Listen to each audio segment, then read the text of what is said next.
Welcome to Samba Samba. Enjoy the video.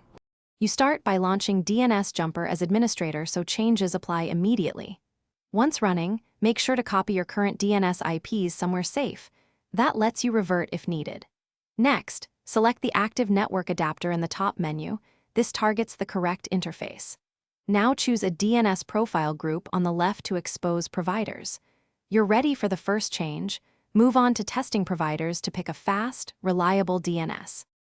You'll run the fastest DNS scan to measure latency across many providers. This is how you make an informed choice.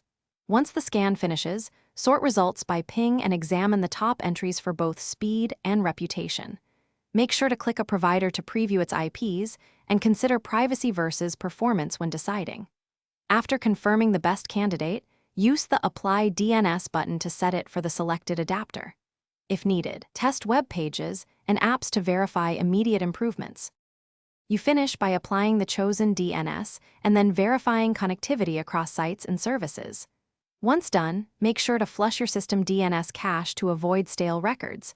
Open command prompt and run ipconfig/flushdns.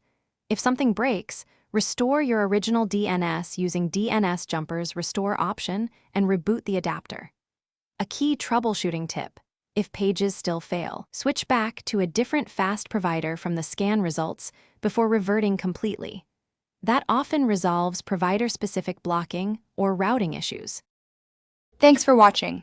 Consider subscribing if we helped you.